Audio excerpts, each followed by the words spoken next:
Good Wednesday afternoon, you guys. I wanted to make this little quick video for you guys because many of you might not know, but if you do know, you're probably familiar with the astrological signs and meanings. This evening, we will be able to see what astrologists call, what many people call the hunter's moon. The hunter moon is a very bright, very luminous moon. It signifies the changing of seasons because it is said to be in direct competition with the sun. And when it's in direct competition with the sun at this time of year, that means that the full moon, that the moon is dominant. And because it is dominant, it is also a time for us to remember our personal worth. It is a time for us to embrace our divine femininity. That's part of the reason why I want to bring this to you guys, especially you women, because this hunter's moon is also in Taurus, and Taurus is in direct opposition with Venus. And Venus is Venus, Sagittarius. Those signs are pretty much dominant. But the water signs are also in competition. I am a water sign. Okay, so I may be a little biased. Do you see what I'm saying? I am Cancer, and Cancers are very maternal or nurturing people. But my divine feminine, I'm always in the midst of spiritually of a push and pull sort of thing going on with me, because I also have a rebellious soul. So this hunter's moon is particularly enticing to me. If you want to see this hunter's moon, you don't have to be in any particular place. Really, all you have to do is so luminous and so full-bodied.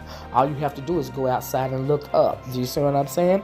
And I also, like I said, I want us to remember our divine femininity, the power that we have as women.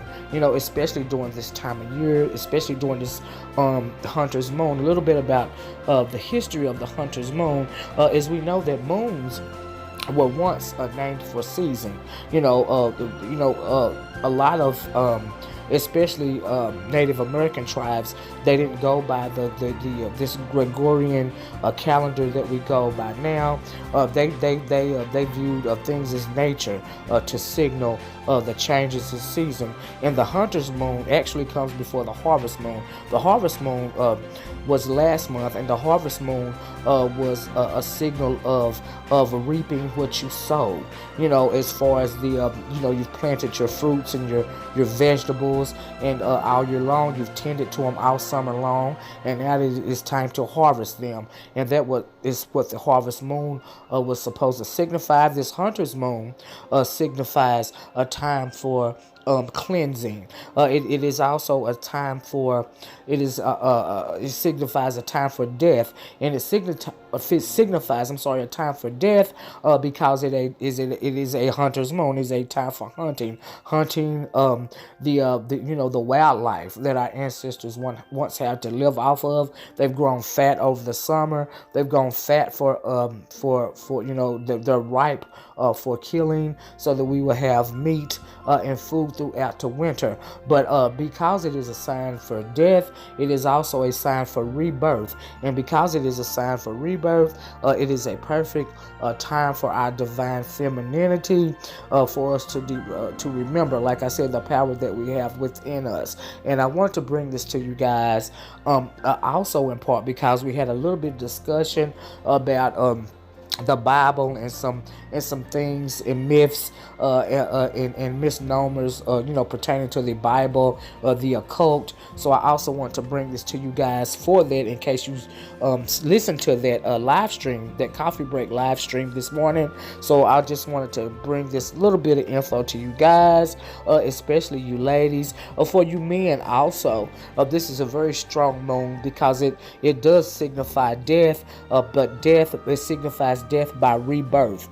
Okay, and we know that historically our men are hunters and gatherers, so it is also very important to your divine masculinity as well, for you in order for you to embrace this moon, embrace your strength, your power, your dominance over nature, all those sort of things. I can't dwell deep into divine masculinity because I am not a man, and I simply can never understand the nature of a man. And but for us divine feminine women, these are the things that we need to remember this time of year.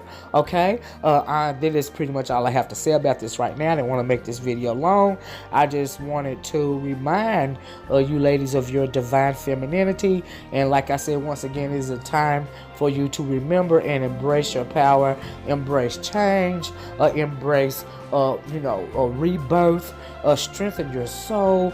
We've got a long winter ahead of us, and our divine femininity, is at its peak of this time of year. Our winter months are very strong, even for us water sign, our water zodiac sign people. Our divine femininity is at its peak this time of year. So anyway, guys, that's all I have on this. Like, share, subscribe. Let me know what you think about this video in the comment section below, and I'll talk to you in the next one. Bye bye. Peace.